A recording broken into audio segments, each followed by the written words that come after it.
Senior editor Sudhanshu Mathur जी भी जुड़ गए हैं। सुधांशु माथुर जी, फर्स्ट इंडिया सियासी और पॉलिटिकल खबरों के लिए खुद को सूरमा कहता है और 24 घंटे पहले इस खबर को ब्रेक करके ये एक बार फिर साबित किया कि हम बाकी रीजनल चैनल से पॉलिटिकल खबरों में बहुत आगे हैं। देखिए विजेंद्र, इसमें कोई डाउट नहीं। और कल जब हमने खबर ब्रेक करी तो मेरे ख्याल से हिंदुस्तान के हम एकमात्र चैनल थे जिसने राज्यसभा के नामों की घोषणा का श्री गणेश अपने चैनल के ऊपर किया।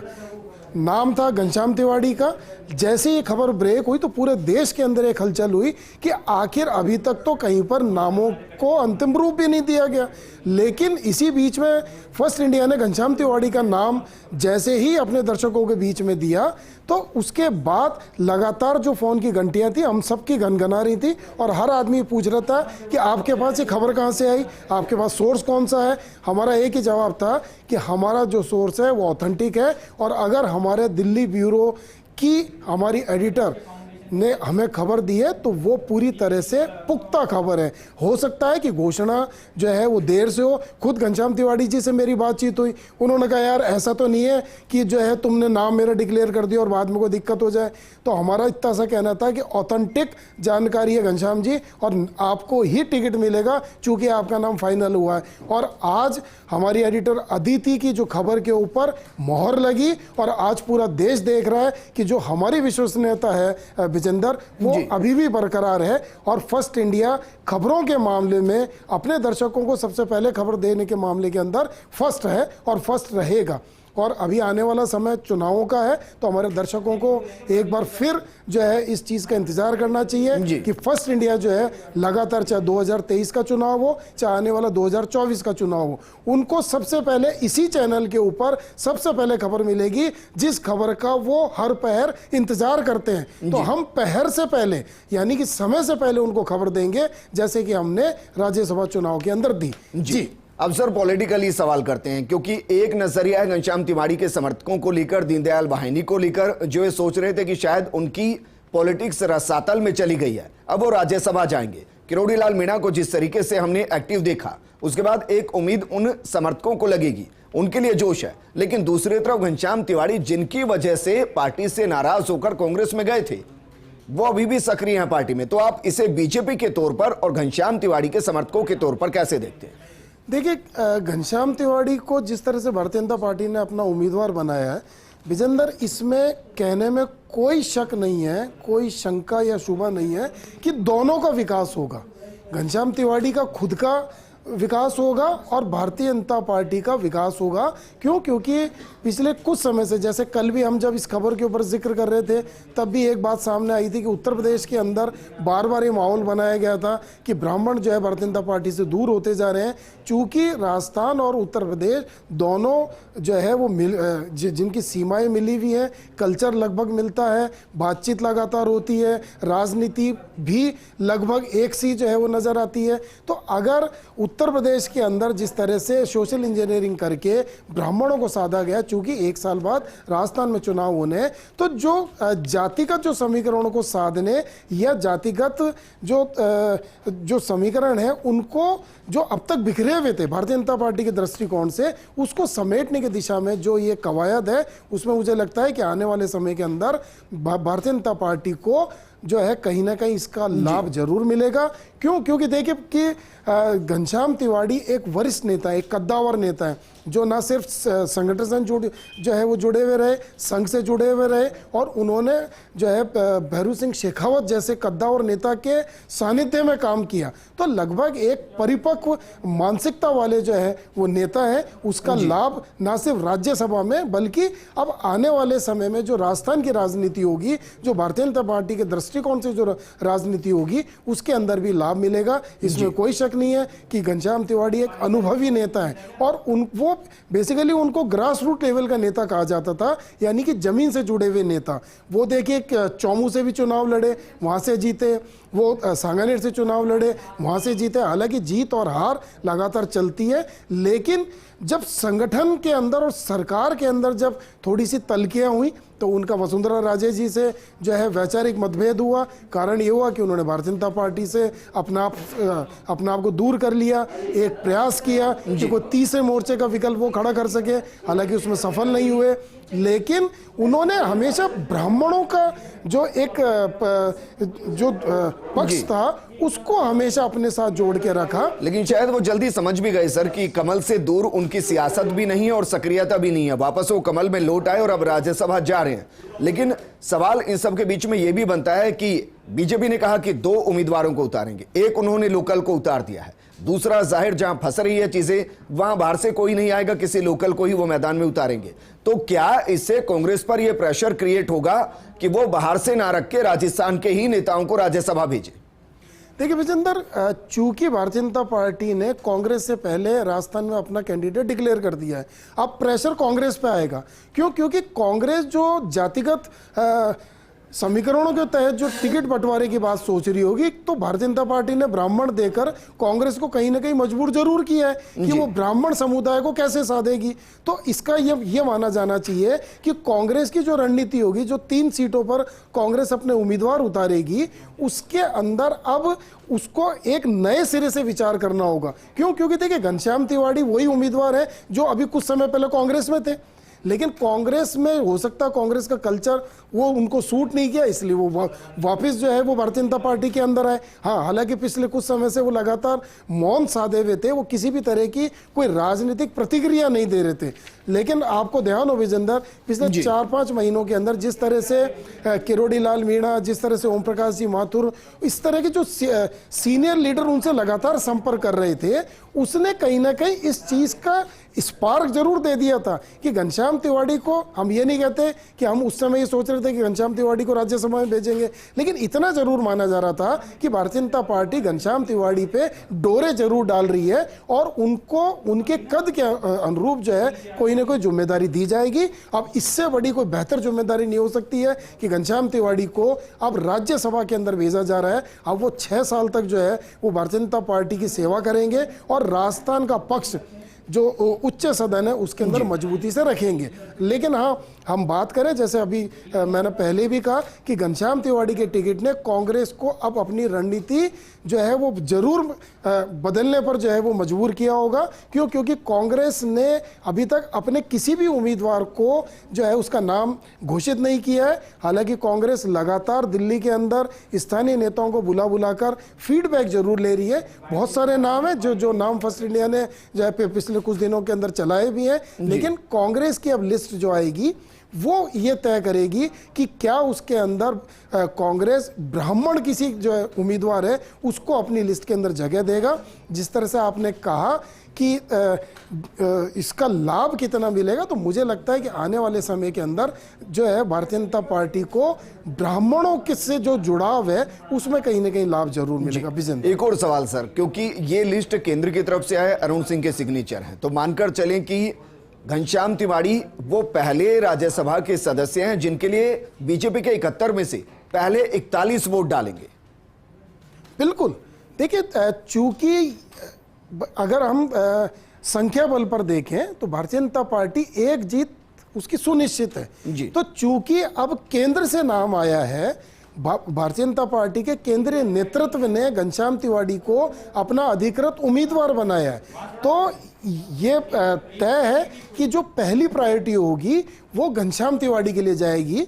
और चूंकि 41 वोट की जो है वो जरूरत है, तो ये माना जाएगा कि जो रणनीति होगी उसके अंदर भारतीय जनता पार्टी के जो 41 विधायक होंगे वो अपनी पहली प्रायोरिटी में घनश्याम तिवारी को वोट डालेंगे, ताकि भारतीय जनता पार्टी की जो एक सीट है वो सुनिश्चित हो जाए। अब चूंकि चौथी सीट के ऊपर लड़ाई है, भारतीय जनता पार्टी ने अपनी रणनीति के तहत ये घोषणा कर रखी है कि वो दूसरा उम्मीदवार मैदान में उतारेंगे। लेकिन जितनी मेरी राजनीति की समझ है विजेंदर, उसमें कांग्रेस इस समय जो है वो एडवांटेज में है। कांग्रेस के पास जो है इस समय एज है, कांग्रेस इस समय जो है फ्रंट फुट के ऊपर है।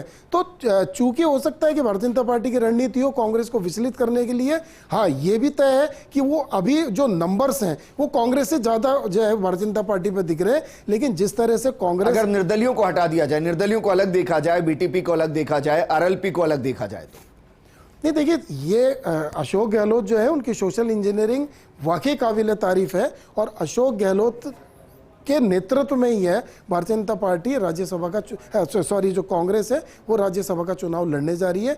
रणनीति कहीं ना कहीं पुख्ता होगी और जिस तरह से अशोक गहलोत ने अभी सारे निर्दलीय उम्मीदवारों को जो अपने पास बुलाया, जो निर्दलीय विधायक थे उनको बुलाया, जो सहयोगी विधायक थे उनको बुलाया, लगातार उनसे कन्वर्सेशन किया, तो कहीं ना कहीं अशोक गहलोत ये आश्वस्त होंगे कि जो अब तक उनकी सरकार को सपोर्ट देते आए हैं वही सारे विधायक, वही सभी सहयोगी दलों के विधायक इस राज्यसभा चुनाव के अंदर भी उनको समर्थन देंगे। शायद यही कॉन्फिडेंस है कि अशोक गहलोत कहीं भी इन चुनावों को लेकर विचलित नजर नहीं आ रहे। हाँ, बस अब इंतजार इस चीज का है कि कांग्रेस अपनी लिस्ट कब जारी करती है और कब उन नामों का खुलासा होता है, तब हम इस चीज के ऊपर भी एक विश्लेषण और करेंगे कि घनश्याम तिवाड़ी अगर ब्राह्मण उम्मीदवार भारतीय जनता पार्टी के होते हैं तो जो कांग्रेस की जो लिस्ट आएगी तो उसमें जातिगत समीकरण को किस तरह से जो है वो एडजस्ट किया गया होगा। जी विजय, एक और सवाल सर, क्योंकि बीजेपी के लिए माना जाता है और पूरी हिस्ट्री भी हम निकाल कर देख लें, दो बार को छोड़ दिया जाए तो प्रदेश अध्यक्ष की कुर्सी पर ब्राह्मण रहे हैं बीजेपी के अंदर। अभी सतीश पूनिया जी प्रदेश अध्यक्ष हैं, इसी साल के अंत में उनका कार्यकाल खत्म हो रहा है। क्या 2023 के लिए इसे एक्सटेंशन के तौर पर देखिए कि ब्राह्मण लोबी को घनश्याम तिवाड़ी के जरिए संतुष्ट करने की कोशिश की और उधर सतीश पूनिया को एक्सटेंशन देकर 2023 के चुनाव में उतरा जाए, या फिर वहां आपको कुछ चेंजेस नजर आएंगे इसके बाद? देखिए विजेंदर, घनश्याम तिवाड़ी का जो टिकट डिक्लेयर हुआ है उसने राजस्थान की भारतीय जनता पार्टी की राजनीति में कुछ नए संकेत दिए हैं। पहला संकेत यह है कि भारतीय जनता पार्टी 2023 के अंदर अपनी युवा ब्रिगेड के साथ जो है वो चुनाव मैदान में उतरेगी। जो अब तक ये कयास लगाए जा रहे थे कि जो अब तक परंपरागत जो भारतीय जनता पार्टी के नेता थे और वही जो है वो भारतीय जनता पार्टी के निर्णयों के अंदर सबसे ज़्यादा जो है भागीदारी निभाते थे, ये उनकी बात मानी जाती थी। लेकिन आप देखिए कि इस बार जितने भी जो कद्दावर नेता थे वो सब साइड हो गए, क्योंकि जिस तरह से बात चल रही है कि 2023 का चुनाव नरेंद्र मोदी के जो है वो चेहरे पे लड़ा जाएगा, मुझे लगता है कि ये चुनाव भी जो है केंद्रीय नेतृत्व की रणनीति के ऊपर जो है वो लड़ा जाएगा। और शायद यही कारण है कि बाकी किसी बड़े नेता से इतनी कुछ चर्चा हुई नहीं, किसी पर जो इस तरह का विश्लेषण नहीं हुआ कि भारतीय जनता पार्टी के स्थानीय जो नेता हैं उनको दिल्ली बुलाया गया और उनसे रायशुमारी की गई हो। मुझे लगता है कि भारतीय जनता पार्टी का माइंडसेट, जो केंद्रीय नेतृत्व है उसका माइंडसेट पूरी तरह से जो है वो तैयार है और वो 2023 के अंदर भी मुझे लगता है कि आने वाले समय के अंदर हमको और नवाचार और नए निर्णय और कुछ नई जो रणनीति है उससे रूबरू होना पड़ेगा। लेकिन इतना तय है कि जो अब तक ये कहा जा रहा था कि सतीश पूनिया जो है अपना टर्म खत्म करते ही साइडलाइन हो जाएंगे, मुझे लगता है कि अब वो जो है दूर की कौड़ी हो गई है, क्योंकि ये बताया जा रहा है और जो हमारे सूत्र भी बताते हैं कि घनश्याम तिवाड़ी को इस कब तक लाना और उनका टिकट तय कराने में सतीश पूनिया और उनके सहयोगी जो भारतीय जनता पार्टी के नेता हैं उनका सबसे महत्वपूर्ण योगदान रहा है। आप देखिए अभी कुछ दिन पहले सतीश पूनिया ने नरेंद्र मोदी से जो है मुलाकात करी और करीब 1.5 घंटे तक वो सहपरिवार देश के प्रधानमंत्री के साथ रहे। तो कहीं ना कहीं कोई ना कोई संदेश तो है, कोई ना कोई मैसेज जरूर है। शायद वो मैसेज ये भी था कि भारतीय जनता पार्टी जो है एकजुट हो और यहाँ पर सभी समान है। अब ये कैडर जो है उसको खत्म करिए। अगर 2023 के अंदर भारतीय जनता पार्टी का परचम लहराना है तो आप सबको, चाहे अनुभव हो चाहे युवा हो, सबको मिलकर चुनाव लड़ना पड़ेगा। लेकिन घनश्याम तिवाड़ी के जो टिकट है या उनकी उम्मीदवारी है उसने तय कर दिया है कि राजस्थान की भारतीय जनता पार्टी की राजनीति में जरूर कोई ना कोई एक नया सूरज जो है वो उगेगा। अच्छा, इसमें एक और संदेश छुपा है कि कोई हाशिए पर नहीं होता है। नहीं, बिल्कुल सही है ना। आप देखिए कि घनश्याम तिवाड़ी बिल्कुल साइडलाइन थे, लेकिन घनश्याम तिवाड़ी अचानक जो है अब लाइमलाइट में आ गए तो घनश्याम तिवाड़ी का कद बढ़ गया। घनश्याम तिवाड़ी के जितने फॉलोअर्स हैं वो भारतीय जनता पार्टी के लिए जो है वो दिन रात एक करके न सिर्फ चुनाव में मदद करेंगे बल्कि संगठन खड़ा करने में भी जो है उसको मदद देंगे। तो मुझे लगता है कि बहुत बढ़िया एक नवाचार है, क्योंकि घनश्याम तिवाड़ी की उम्मीदवारी सिर्फ हमने ही बताई थी विजेंदर। खुद घनश्याम तिवाड़ी ने भी अभी आपसे जब चर्चा करी तो उन्होंने कहा कि मुझे तो उम्मीद ही नहीं थी उन्होंने खुद अपने मुख से इस चीज को स्वीकारा। तो चूंकि फर्स्ट इंडिया ने कहा कि घनश्याम तिवाड़ी जो है 24 घंटे पहले कहा घनश्याम तिवाड़ी उम्मीदवार होंगे, घनश्याम तिवाड़ी उम्मीदवार हुए, तो हम ये भी कहेंगे कि आने वाले समय में भारतीय जनता पार्टी की जो स्थानीय यानी कि जो प्रदेश की राजनीति है उसमें कोई ना कोई जरूर नई तस्वीर जो है वो विजेंद्र उभर के आएगी। और मेरा विश्लेषण ये कहता है, मेरा आकलन ये कहता है कि उसमें सबसे ज्यादा जो चटक रंग होंगे वो युवाओं के होंगे। सर, ये फर्स्ट इंडिया को क्वेश्चन किया ही इसलिए सबसे ज्यादा जाता है क्योंकि हम कम से कम 24 घंटे 72 घंटे आगे होते हैं। मुझे ध्यान है जब मानेसर कांड हुआ था उस वक्त हम 24 घंटे से ज्यादा आगे थे, बाकी चैनल्स अनभिज्ञ थे। हमने खबर को ब्रेक किया, सबने क्वेश्चन किया, उसके बाद सबने उस खबर को कंफर्म किया। इस खबर के साथ भी ऐसा ही हुआ, कल तक क्वेश्चन कर रहे थे, आज सभी फर्स्ट इंडिया को फिर से फॉलो कर रहे हैं और कह रहे हैं कि हाँ 24 घंटे पहले इस खबर को ब्रेक किया। यही विश्वसनीयता है ना, यही क्रेडिबिलिटी है हमारी।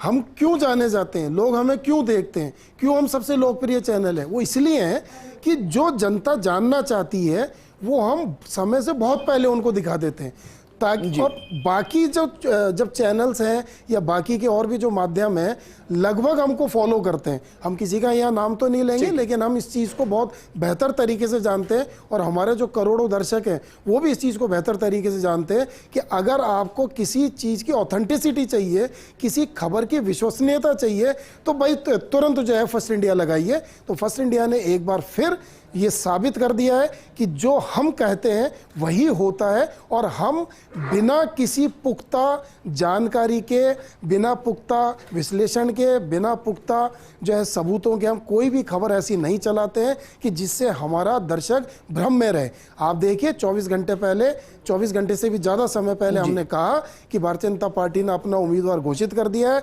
नाम है घनश्याम तिवाड़ी। जो घनश्याम तिवाड़ी जिनको उम्मीदवार बनाया, कल तक वो खुद अनभिज्ञ थे, वो खुद हमसे पूछ रहे थे कि भाई आप बताओ कि आप मेरी सेवा कर रहे हो कि मेरी कार सेवा कर रहे हो। लेकिन जब उनको ये कहा कि नहीं आपका नाम पुख्ता है, और आज उन्होंने खुद अपने श्रीमुख से ये स्वीकार किया कि कल तक भी जब हमने खबर चलाई थी वो स्वयं विश्वास नहीं कर पा रहे थे, लेकिन आज जब लिस्ट जारी हो गई है, सूची आ गई है, उसके अंदर राजस्थान से एकमात्र नाम है और वो नाम है घनश्याम तिवाड़ी। तो अब घनश्याम तिवाड़ी भी इस चीज़ को बेहतर तरीके से और समझ गए होंगे कि अगर किसी खबर की विश्वसनीयता जाननी है तो आप सिर्फ फर्स्ट इंडिया पे आइए, और फर्स्ट इंडिया हमेशा अपने करोड़ों दर्शकों की जो विश्वसनीयता है उस पर हमेशा कायम रहेगा। क्योंकि डॉक्टर जगदीश चंद्र जी जिनके मार्गदर्शन में हम लोग ये खबरें दिखाते हैं, उनकी तो टैगलाइन ही है खबर ही जीवन है, और खबर को जीते हैं और इसलिए हम सबसे आगे होते हैं। हम टीआरपी के लिस्ट में कहाँ हैं पता नहीं, लेकिन हाँ खबरों की दुनिया में सबसे आगे रहते हैं। सवाल सर एक और है, बीजेपी ने जिस तरीके से नामों की घोषणा की है, बाकी राज्यों के साथ भी मैं उसको देख रहा था, क्या बीजेपी ने 3 टियर पार्टी के अंदर ही एक प्रोग्राम तैयार किया है कि 65 प्लस होंगे तो राज्यसभा के लिए जाइए, 50 प्लस होंगे लोकसभा आइए, 50 से नीचे हैं तो विधानसभा के अंदर आइए। यानी वो पैरेलली अपनी लीडरशिप को आगे ग्रो कर रही है और युवाओं को लगातार मौका दे रही है, जिसके लिए कांग्रेस सोच रही है। अभी देखिए विजेंद्र, आपने बिल्कुल सही इस चीज़ का आकलन किया है, इसका सही विश्लेषण है। देखिए चूंकि विधायक जो होता है उसको फील्ड में ज़्यादा रहना पड़ता है और उसको फिजिकल एनर्जी जो है वो ज़्यादा लगानी पड़ती है। क्यों? क्योंकि वो अपने क्षेत्र के अंदर जिस पार्टी से भी चुन के जाता है, मान लीजिए वो भारतीय जनता पार्टी से चुन के गया है, तो उसको अपने न सिर्फ राज्य सरकार की नीतियाँ होती है, केंद्र की नीतियाँ, सबको, तो कुल मिला के उसको ज़्यादा लेबर करनी पड़ती है। और मैं ये कह सकता हूँ कि एक विधायक ज़्यादा लेबोरियस होता है। वहीं अगर हम बात करें लोकसभा की, तो लोकसभा में अनुभव के साथ जो है स्फूर्ति भी चाहिए, यानी कि लेबर भी चाहिए। तो भारतीय जनता पार्टी ने उसके लिए एक अलग कैडर सेट कर दिया। चूंकि राज्यसभा में आपको ज़्यादा अनुभव की ज़रूरत है, आपको ज़्यादा रणनीति की ज़रूरत है, आपको अपने ज़्यादा ज्ञान की ज़रूरत है, आपको ज़्यादा संविधान की जानकारी होने की ज़रूरत है, आपका अनुभव वहाँ बोलता है। इसलिए एक जो उन्होंने एक टियर सेट किया कि ये इस उम्र का आदमी राज्यसभा में जाएगा। तो मुझे लगता है कि जिस तरह से क्लासिफिकेशन हुआ है वो ना सिर्फ भारतीय जनता पार्टी की नई खेप को जो है वो समय समय पे मौका देगा, बल्कि अनुभव भी अपने आप को दरकिनार महसूस नहीं करेगा। तो कुल मिला के जो अनुभव और युवाओं का जो एक समागम करने की भारतीय जनता पार्टी ने एक जो कोशिश की है, अब ये तो आने वाला समय बताएगा कि भारतीय जनता पार्टी को देश भर में इसका कितना लाभ मिलता है। लेकिन एक नवाचार जरूर है। जी विजेंद्र, एक छोटे से ब्रेक के लिए यहाँ रुक रहे हैं सर, आप लगातार हमारे साथ बने रहिए। फर्स्ट इंडिया ने 24 घंटे से पहले इस खबर को ब्रेक किया था और आज उसको कंफर्म भी किया है कि घनश्याम तिवाड़ी राज्यसभा में बीजेपी की तरफ से जाएंगे। वो प्रथम उम्मीदवार हैं।